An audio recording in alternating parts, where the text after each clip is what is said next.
Imaginaute, bonsoir. Ce soir, nous allons explorer la mécanique de l'échec. Avant toute chose, sachez, Imaginaute, que l'échec est un diplôme. On échoue seulement lorsque l'on a essayé. Échouer souvent, c'est ne pas en avoir peur. Échouer, c'est apprendre. Bref, reprenons depuis le début. Un échec personnel peut par exemple inspirer d'autres personnes et leur permettre à elles de réussir. Mais cette mécanique marche également pour vous-même. Les pavés qui composent le chemin menant à cet échec peuvent vous porter vers de nouvelles idées, de nouveaux projets. Cet échec aura été la jachère vous menant à la récolte parfaite. L'échec va vous servir de miroir, mettre en lumière ce qui manquait pour vous pour aller jusqu'à la réussite. Prenez l'exemple des créateurs de jeux vidéo. Eux, ils l'ont bien compris, ce principe. Tous les jeux vidéo modernes fonctionnent sur le fait d'échouer, voire de mourir pour acquérir l'expérience. Et oui, on a plusieurs vies, on retente sa chance encore et encore et encore. Mais nous y reviendrons plus tard. Avoir raté une création ne fait pas de vous un raté. Cela fait de vous tout simplement une ou un créatif. Vous avez osé. Vous avez donc un temps d'avance sur celui qui ne prend pas de risques. Les vertus du ratage donnent l'esprit d'aventure et de risque. L'échec est un peu comme une résistance face au réel. Pour le contrer, on doit se réinventer et accepter de s'accepter dans sa singularité. Pour ce faire, il faut savoir ne pas culpabiliser de l'échec. Selon Charles Pépin, il y a trois fondamentaux. Premièrement, pas de déni de l'échec. C'est raté, c'est un fait. Ensuite, ne pas s'identifier à son échec. Ce n'est qu'un projet, cela ne vous définit pas. Puis, pour finir, il faut apprendre à le regarder en face et avec le pas de côté nécessaire, l'interroger, l'analyser pour mieux le digérer. Dans l'échec, il faut accepter d'être un éternel apprenti. Si le succès rend ivre, l'échec rend sage. En termes de création, il faut oser l'échec, avoir accepté sa présence à tout moment. Mieux le considérer comme un outil parmi d'autres, tout aussi pratique que la vanité pour polir l'ego, il est indispensable pour gagner du temps. L'échec guérit également de l'entêtement. S'obstiner peut provoquer une déconnexion. La volonté prend le relais au profit de la logique qui disparaît. L'ego empêche d'avancer car on est persuadé d'être sur la bonne piste. Face à cette problématique, l'échec peut être le détonateur parfait pour éviter de perdre trop de temps et d'obstination. On ne sait pas ce qu'on gagne à y perdre. C'est le passage obligé, c'est le tremplin. L'échec n'est pas l'inverse de la réussite. Tenez, prenez par exemple le Viagra. Cela devait être à la base un médicament pour soigner les angines de poitrine. Et ce fut un échec. Mais apparemment pas pour tout le monde. Bon, les échecs obligent le cerveau à chercher de nouvelles solutions. Le cerveau va donc être contraint de créer de nouvelles connexions entre neurones. Et ça, on a vu que c'était essentiel, notamment pour les idées. Comme lors de cette mécanique, imaginez votre cerveau comme un plan. Bon là, prenons un plan de métro. Un plan de métro cérébral va donc ouvrir de nouvelles voies et devenir plus productif, plus rapide.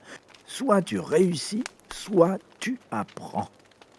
Ainsi, ne cherchant pas la perfection, vous allez tendre à la meilleure version de vos créations, par usure et par expérience.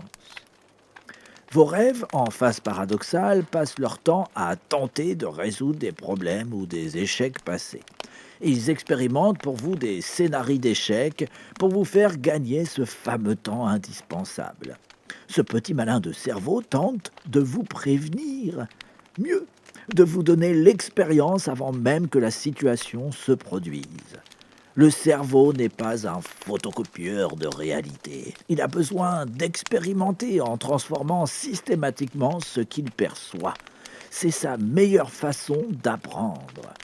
Le rêve a donc pour principal but cette fonction, vous entraîner à échouer.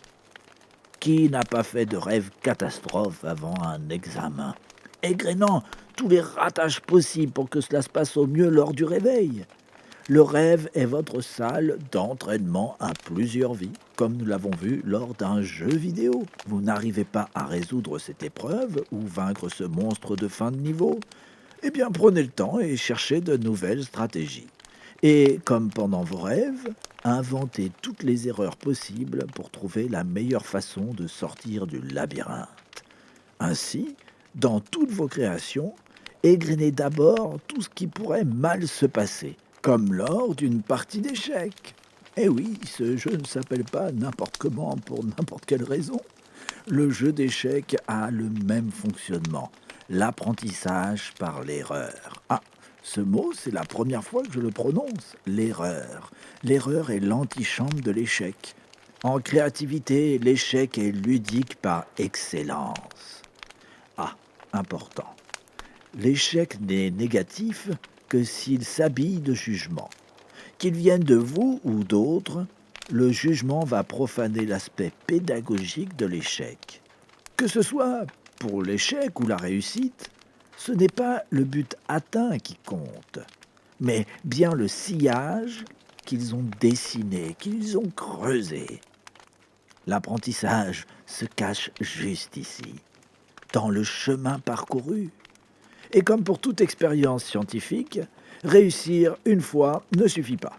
C'est en renouvelant l'expérience plusieurs fois que l'on acquiert la certitude d'être sur le bon chemin. Il faut également savoir prendre le temps d'observer les conséquences d'un échec. Et oui, c'est un tissu de causes et de conséquences. Seul le temps vous permettra de le savourer tel un bon vin. Bon, parfois, c'est vrai que le vin peut être un peu éventé et avoir un goût amer. Je vais vous proposer 2 exercices. Le premier, amusez-vous à dresser sur une liste vos plus cuisants échecs. Oui, oui, ceux des dernières semaines ou des derniers mois, voire des dernières années. Et systématiquement, de façon chronologique, vous allez essayer de les noter. Puis en face, vous faites une deuxième colonne. Et en face de chaque échec, vous essayez de vous souvenir chronologiquement des succès qui ont suivi, des petites victoires, des grands moments. Et vous allez vite remarquer qu'ils sont irrémédiablement liés. La deuxième petite expérience est purement ludique. Si vous n'avez pas encore fait l'expérience de la VR, de la réalité augmentée ou de la vidéo 360 dans un casque, je vous propose de l'essayer.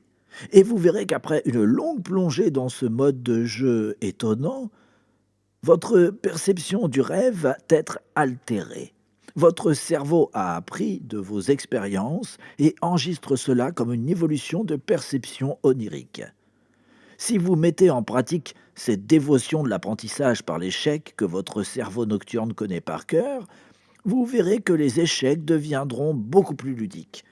Et en journée, vous feront avancer de façon beaucoup plus profonde. Les échecs sont les ombres de vos lumières créatives. Bien, je vous souhaite le bonsoir, je vous dis à bientôt, Imaginaute. Quant à moi, je vous attends ici. Bon retour dans le réel.